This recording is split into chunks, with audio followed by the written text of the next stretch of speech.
Kamis pagi, Kepolisian Daerah Jambi menggelar ekspos pengungkapan kasus penistaan agama yang terjadi di Hotel Novita pada 23 Desember 2016. Ekspos yang seyogyanya digelar pukul 8.30 waktu Indonesia Barat molor menjadi 10.30 waktu Indonesia Barat. Keterlambatan ekspos dari jadwal semula disebabkan adanya pertemuan tertutup di ruang Kapolda Jambi. Pertemuan dihadiri oleh Kapolda Jambi, Gubernur, Wali Kota Jambi, serta sejumlah perwakilan ormas Islam dan tokoh masyarakat. Dalam ekspos tersebut, Kapolda Jambi Brigadir Jenderal Polisi Yazid Fanani mengungkapkan penetapan tersangka penistaan agama di Hotel Novita, tersangka berinisial RZ usia 19 tahun yang merupakan mahasiswa semester 2 Fakultas Hukum Universitas Jambi. Tersangka juga bekerja di bagian housekeeping Hotel Novita. Di hadapan polisi, tersangka mengaku dirinya yang menyusun ornamen Natal berbentuk lafaz Allah di lobi Hotel Novita. Motif dibalik penyusunan ornamen Natal berbentuk lafaz Allah karena sakit hati terhadap manajemen hotel. Ia sakit hati lantaran gajinya terlambat dibayarkan.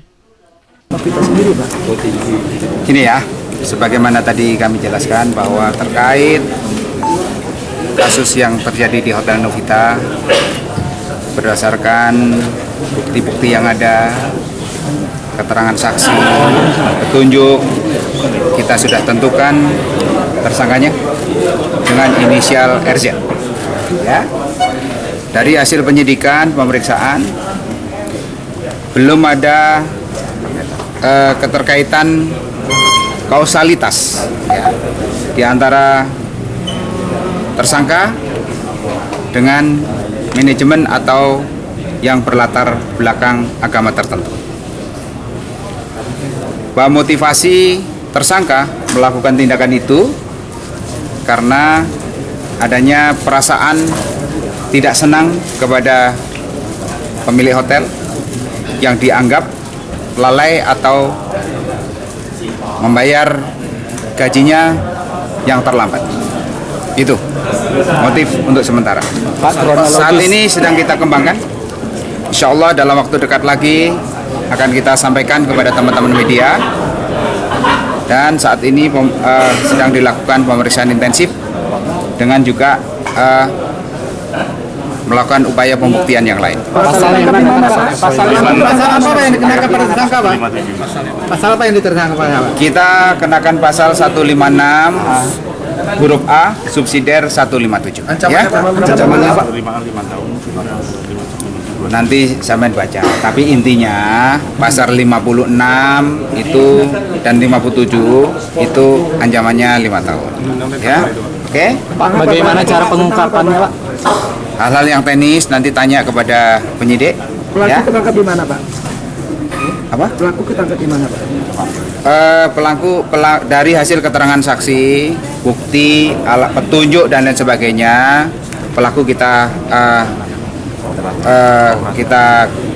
panggil, dia datang, lalu kita lakukan pemeriksaan intensif dan saat ini sudah kita tetapkan sebagai tersangka. Ditahan, Pak? Dari keterangan berapa lama membuat tulisan itu?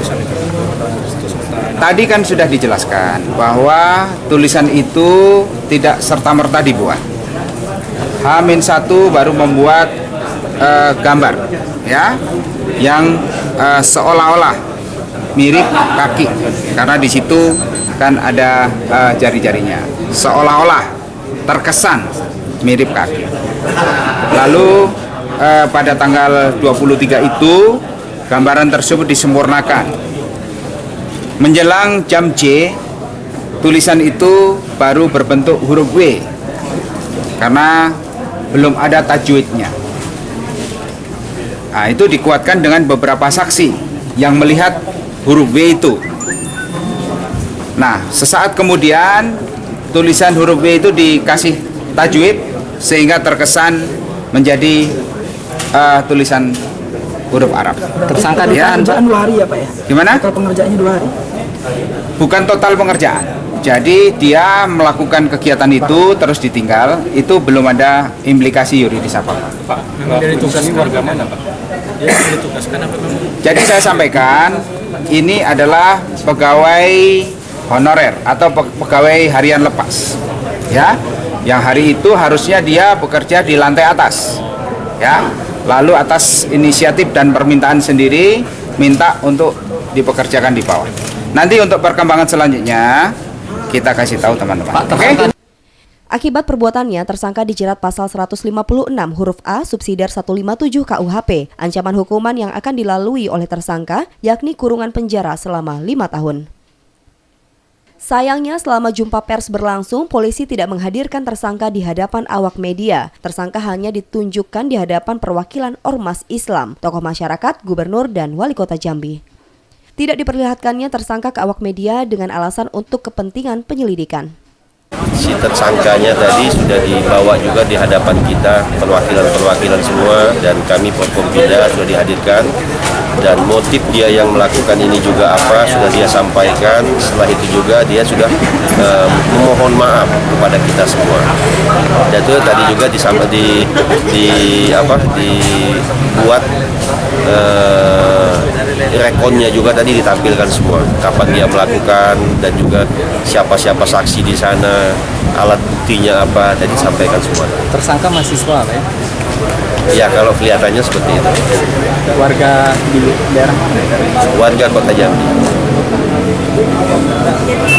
Pak, kenapa tidak dihadirkan di proses?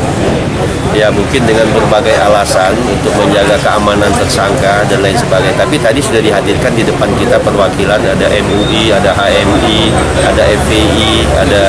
Sementara berdasarkan informasi yang dihimpun diketahui bahwa tersangka adalah warga Kelurahan Payolebar, Kecamatan Jelutung. Tersangka merupakan lulusan MTS Pondok Pesantren Al-Hidayah dan SMK Negeri 4 Kota Jambi. Marlan Slamet, JEK TV, melaporkan.